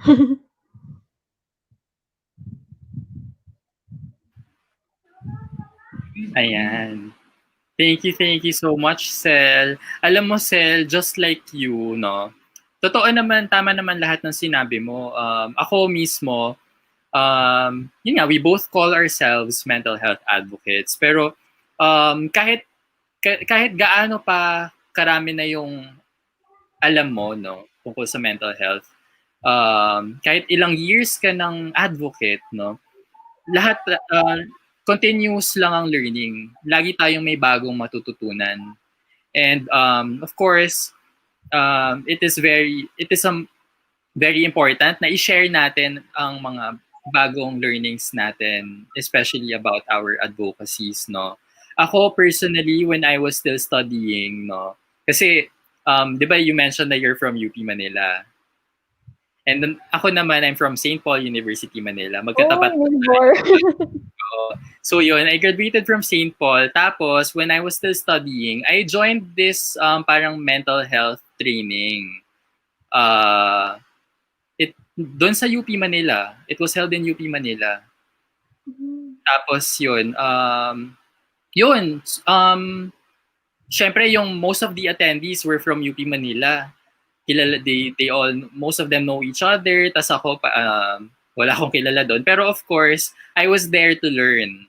I was there to learn about mental health. And I did. Because of that, I now know how to deal with situations na, kunwari, if ever na I encounter someone who has anxiety or depression. Kasi these are different things, no? And of course, when it comes to approaching people with these challenges, very unique din dapat yung approach mo. So if you're talking to someone with anxiety, this should be the approach. If you're talking to someone with depression, this should be the approach. So yun, very good ka dun, Cel, no? Continuous lang ang learning. So just continue to look for learning opportunities and don't be afraid to go out of your comfort zone. Yun. So, Yana, do you have anything to add to what Cel mentioned? Siguro, before that, no, gusto ko lang din sabihin sa ating lahat, hindi lang sa ating mga manonood, but to all of us here, that I'm actually proud of all of you. Proud ako sa inyo because even though we are having a very difficult time at ngayong pandemya, ay talaga namang gumigising ka sa araw at sinusubukan mo ang iyong makakaya para ma-manage mo yung mga experiences mo on a daily basis. And that is you being that is you seeing your greatness, that is you seeing how worthy you are of experiencing all of these. And proud ako sa inyo because you chose to get by every day. And siguro, no, when it comes to the mental health advocacy, isang panawagan, no, hindi lang sa ating gobyerno kung hindi sa bawat Pilipino is to really try to understand what mental health is. Ako po ay actually I used to fight major depressive disorder. That is because my parents separated when I was really young. And it took a toll on a 14-year-old kid. And of course, it was very difficult to actually, study, do what I love, and work at the same time when I was in college. So all of that, syempre nag-springboard na yun sa kung ano-anong mga problema. I also had episodes wherein I rebelled, episodes wherein at some point in my life there was substance abuse, and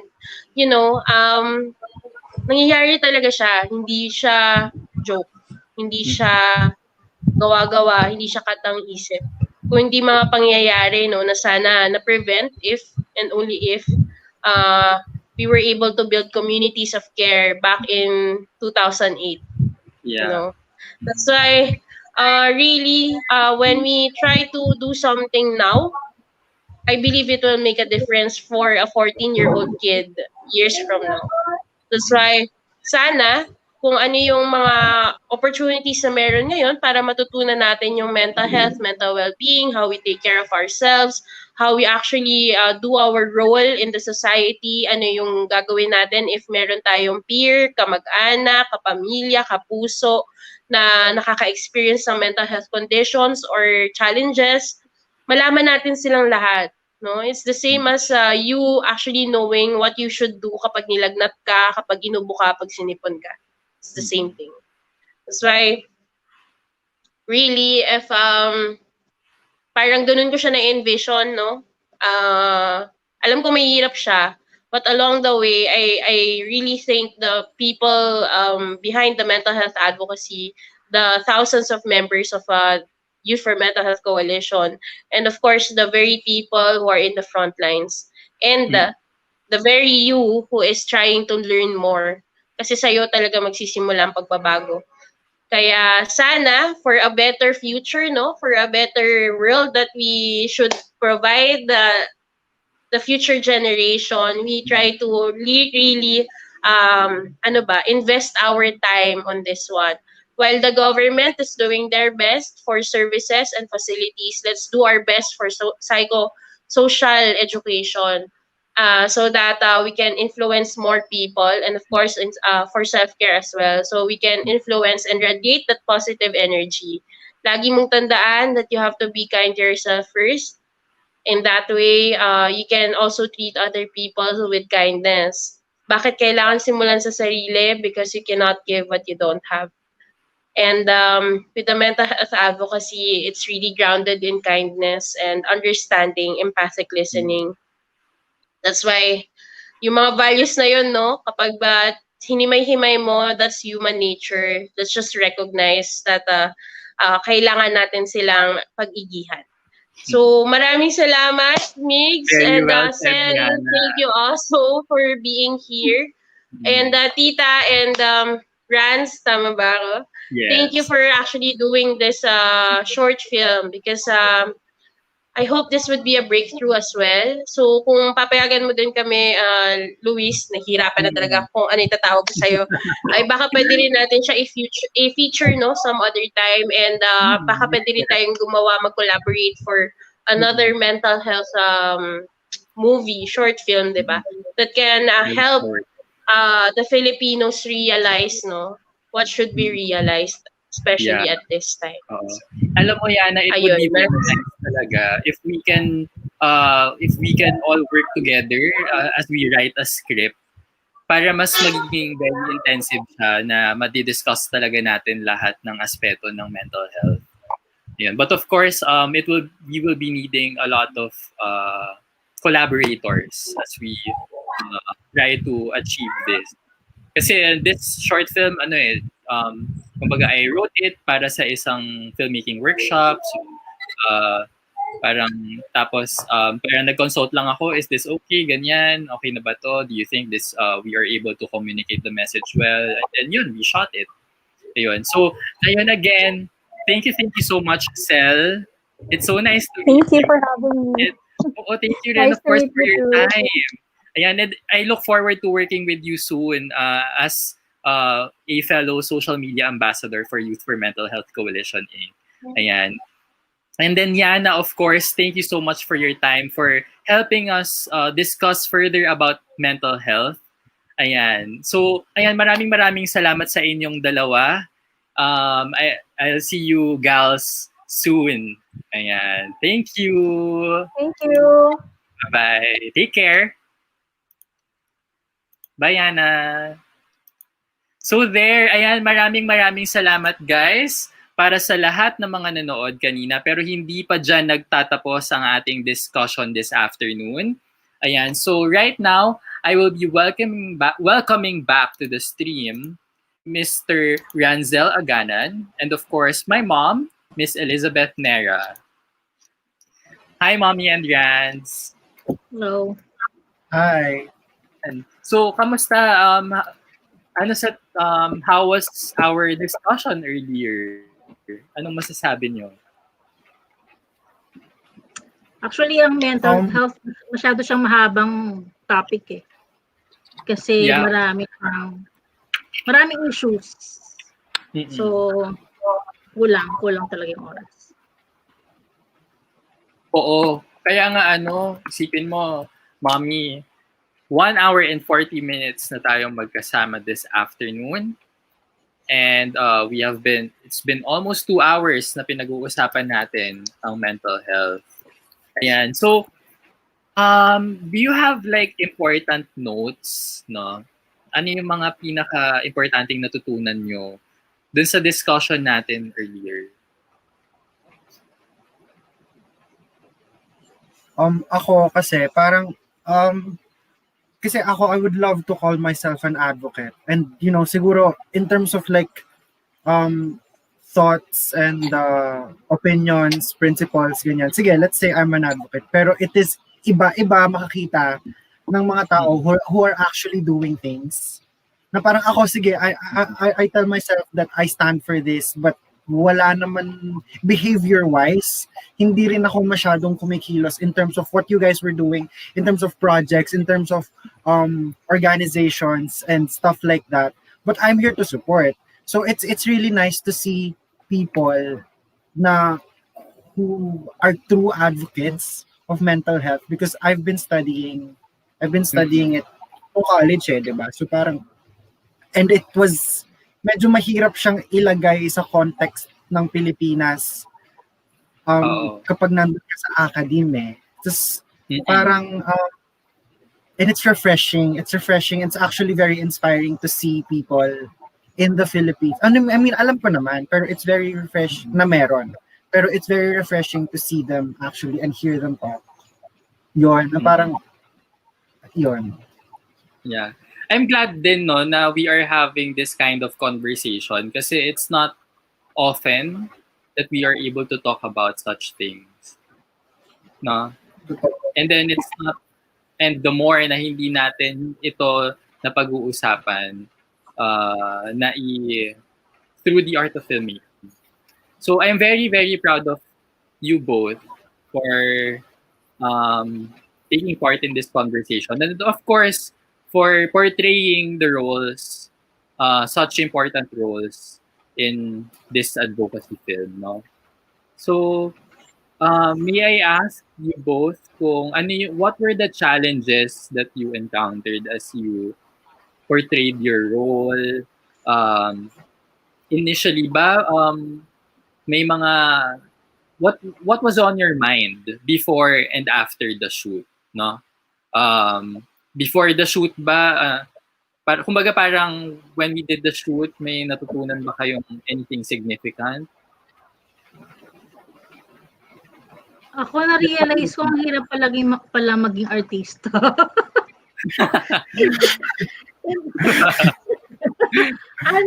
Kasi di ba yung first scene natin, yung unang eksena natin, actually nagulat ako kasi di ba, yung pagkain, first time sila. Oo, first time ko maging part ng production. Film production. So, basta nung sabi ko, bakit naman sila nagmamadali? Grabe naman, parang iba dito, kararating lang, gusto nang umalis. Parang, yung pala, kailangan pa nila i-prepare for yung next shoot. But same eksena, di ba? Parang, hindi ko The next day. akalain na yung iba-ibang anggulong yon is iba-ibang palang take yon. Oo. So, ang problema ko pa noon, nag-ano ako na hindi ko sinunod yung script, no? Di ba? Yung kung ano lang yung ma-feel ko feel kong sabihin na Hindi naman sabihin ko talaga tama sa kailangan kanila. word for word. Oo. Oo, pero syempre kasi since ilang take yung kailangan palang gawin, hindi ko na alam kung ano ba yung sinabi ko kanina. Medyo nalilito na ako ng Oo, ganyan. lalo na makakalimutin ka, di ba, Mami? Oo, sobra. Alam mo yan. Tapos, ang ano ko pa noon, kasi di ba eksena, ang sa story is anak ko si Ranzel. Noon ko lang siya na-meet.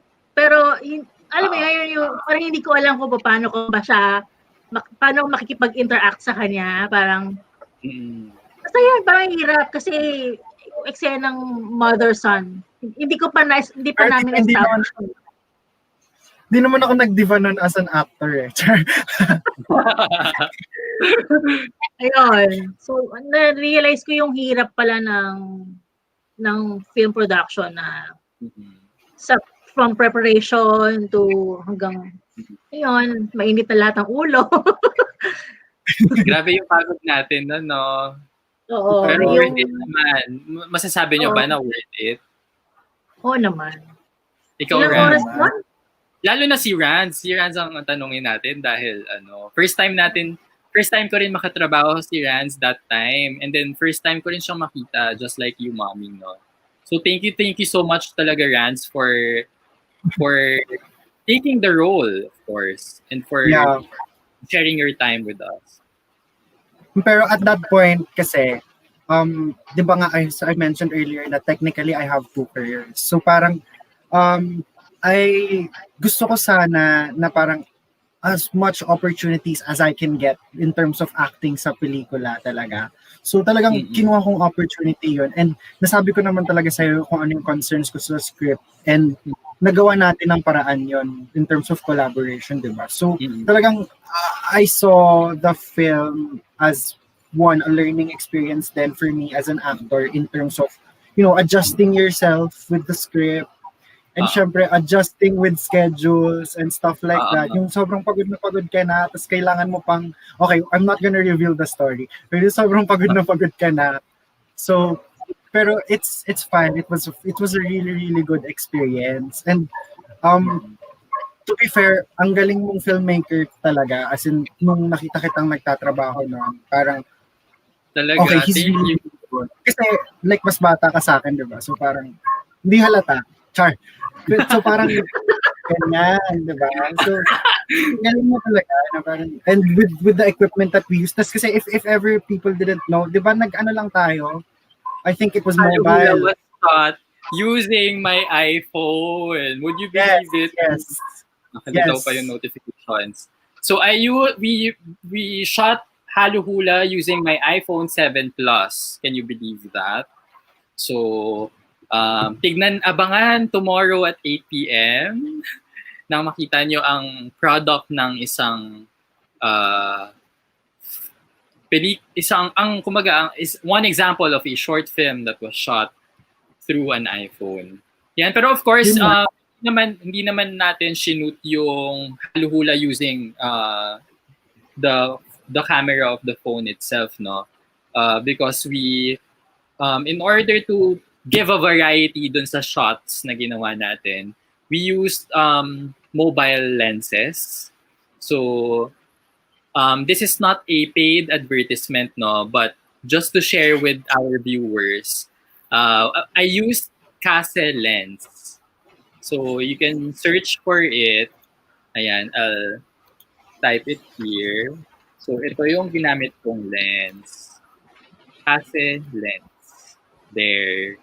Ayan. So, because of these lenses, we were able to give a variety of shots. So, meron, hindi ko nasasabihin kung anong klaseng shots ang ginawa namin, pero abangan. Ayan. So, tomorrow at 8 p.m. Ayan. Panoorin sama-sama nating panoorin ang Halo Hula. Ayan. So, ayan, thank you so much, Rand, sa iyong papuri, no? And it was, of course, I had a great time then working with you. And of course, I look forward to making more films with you kasi 'di ba nagsusulat ka rin ng pelikula? Yeah. Nagsusulat. I mean, I recently, I'm part of a production team ngayon. Now we're working on a couple of films at the same time. Kaya lang medyo pandemic so parang maliliit pa lang yung mga ginagawa namin. Yun. So, I'm working on stuff right now. I'm writing, I'm directing. Pero professionally, I still consider myself as an actor pa rin. Mm-hmm. Ayan. So, ayan, of course, lahat naman tayong mga filmmakers, writers, directors, producers, we are all collaborating in order to reach the same goal of delivering a message to our audiences. And yun, may marami pa tayong makabuluhang kwento na pwedeng ihatid sa ating mga panood. And ibig sabihin lang yan, may marami pang opportunities para kay Mami na umarte. Sana, Franza, ako naman. Ay, totoo. Sige, tita. Madali lang yan. Sige. Pag-usapan natin yan. Ayan. So Ranz and Mommy, do you have anything else to say before we end this broadcast? Maano ba yung mga significant learnings nyo pa today sa ating live stream session and of course sa shoot ng Halo Hula? Ako muna. Gusto ko lang sanang i-connect yung sinabi ni Miss Yana kanina, yung about the family being a center, a unit, 'di ba? Na parang it's one of the essential things that we have to work on when we work on mental health. And actually the film kind of touches on that topic in a sense na parang I'm not gonna reveal anything about it, pero in a sense na parang how family affects mental health and mental health affects family. Merong ganong, I'm not gonna reveal anything. Merong ganong parang, so I'm excited for the people to see Perfect how ka it dyan, relates to what we talked I'm about. really excited din, no? I just hope na may maraming manood during the premiere mismo para people can comment at the same time while watching, tapos para engaged lahat, no? So I hope na ganun yung magiging scenario tomorrow night, and I hope this live session has inspired others, of course, then to not just to watch the short film tomorrow, but to make an impact in terms of promoting mental health awareness. Yes. So how about you, Mommy? Yun na, sana How was working with me during that time? Kasi first time na mag-work on something together na ganito. Oo. Nakita ko yung talagang seryoso ka maging film director. At proud naman ako sa mga nakikita ko. Di ba nga palagi ko sinasabi sa'yo, sana meron agad kasunod. So kahit na yung magawan ng paraan na kahit ito pandemic hindi makalabas, merong magawang storya ulit na mapakita ulit sa tao. Oo, maski tayo, di ba? Sabi ko sa kanya, maski sa bahay na lang, mag-shoot dito. Sakali dito. Actually, alam nyo, Mommy and Rans, pwede rin tayong mag-shoot ng maikling pelikula na ganito yung setup. True. Diba? Oo, mag-change lang tayo ng screens, tapos ito yung new normal way of filmmaking. Kailangan lang natin ng kwento. Pag-isipan na natin yan. Ayan. So, sayang, wala si Rafael So yun, Mommy, would you like to continue what you were saying? May sinasabi ka pa ba? Yata. Baka di pa. So, Yun nga, sana nga maging tulay itong movie na to na mapag-usapan among family members kasi minsan madidinig mo, it's a choice na maging depressed, maging anxious. Pero hindi nila kasi naiintindihan what goes on in your mind. Diba? Madaling, kasi nakikita mo yung tao, nagpa-function siya normal.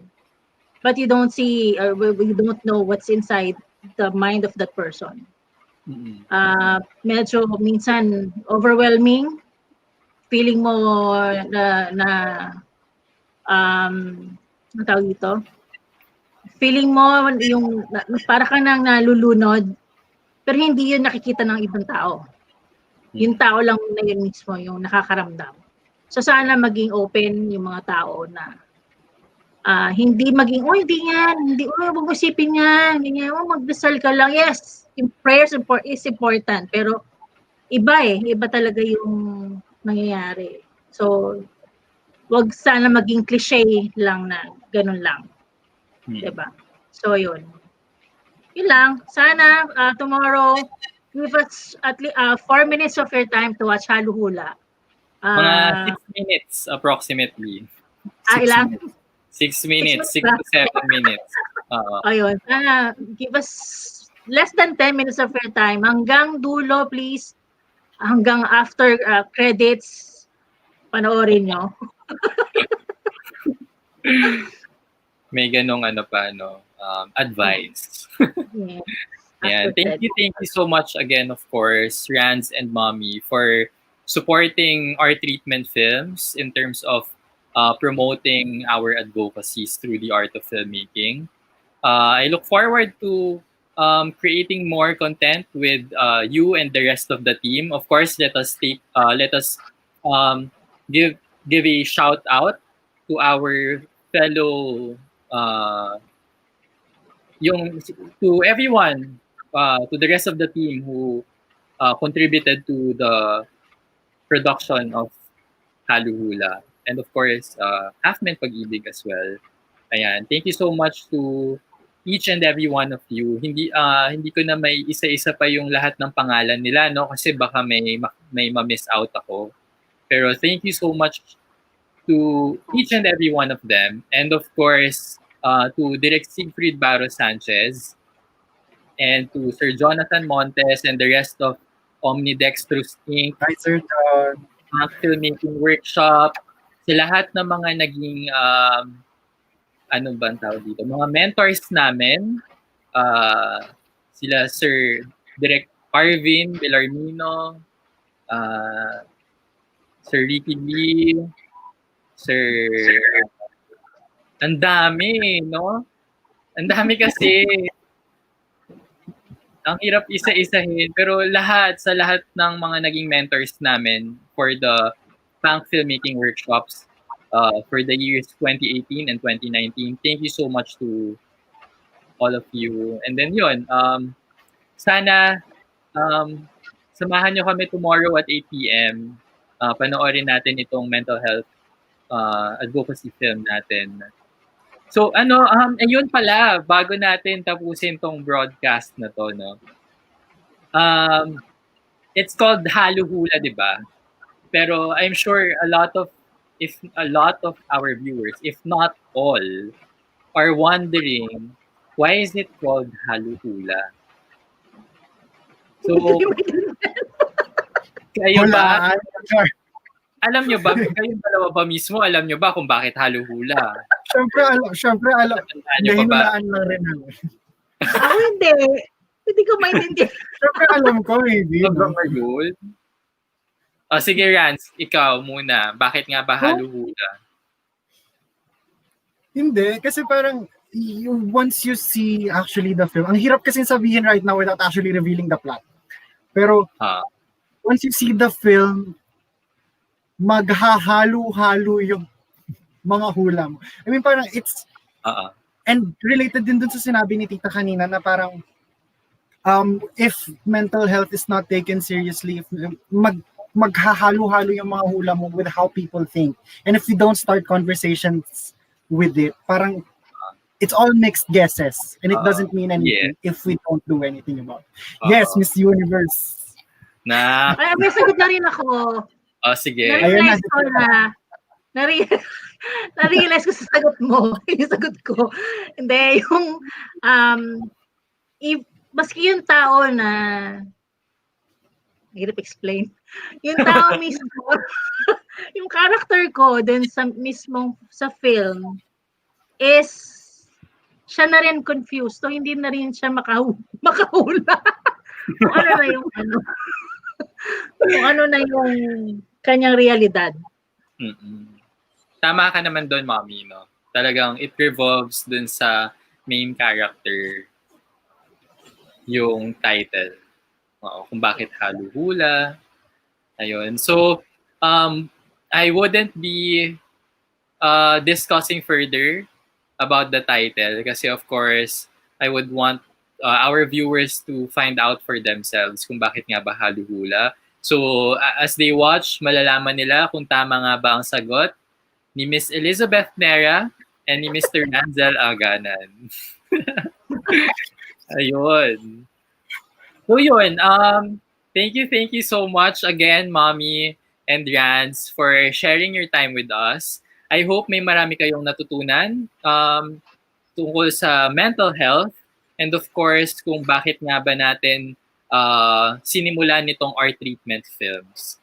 So, Yes. I would also like to take this opportunity to inform our viewers na we are open to people who would want to learn more about the art of filmmaking and also to those who would want to take part in our advocacies. So if you are interested, please don't hesitate to send us a message. You can just reach out to ARTreatment Films on Instagram or on our Facebook page. Just search for ARTreatment Films. Ayun. So, do you have any last words, Mommy and Rans? Yes. Char. Watch tomorrow 8 p.m. See you. Yes, 8 p.m. Haluhula. Next naman. Ito na yung yung feels ng pagiging isang artista, yung pag-promote ng Ganun ba yun? yung Promote ko rin yung IG at Rans Aganan sa IG if you want updates. Ayun. And films that I'm working on currently. Yun, ganun. Ayun. So, ayan, thank you so much again. So, para sa lahat ng ating viewers, if you would want to watch Haluhula by ARTreatment Films, ayan, you can find it on my YouTube channel. Just search for Miguel Nera. Nagbo-burp pa. burp ba yun? Ano ba tawag doon? Anyway, so yun. Excuse me po. Ayan, so, ayun, see you tomorrow at 8 p.m. Ayan, thank you so much. If you have they can also watch Half Meant Pag-ibig. Nandun din yun sa same YouTube channel natin. And then, if you are an aspiring entrepreneur, I would like to invite you to watch me tomorrow para sa third episode ng Sunday Stop, your weekly Sunday habit. Ayan, wherein we get to feature small businesses that make an impact. Ayan, so tomorrow we will be featuring At Home with Lauren. So it is a sustainable brand that offers a variety of home decorations, cookwares, tablewares, ayan. So, ayun.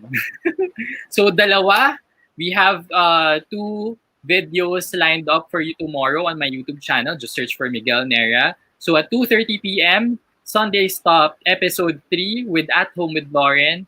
And, of course, the premiere night of Haluhula starring Elizabeth Nera and Ranzel Aganan and Philippe Rafael Nera. Ayan. So, thank you so much again. Thank you.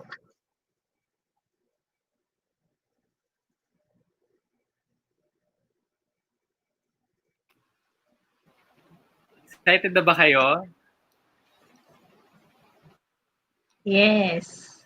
Ayan. So, Yes. ayan. Promote lang natin. Promote pa Yes, natin. promote natin. The premiere.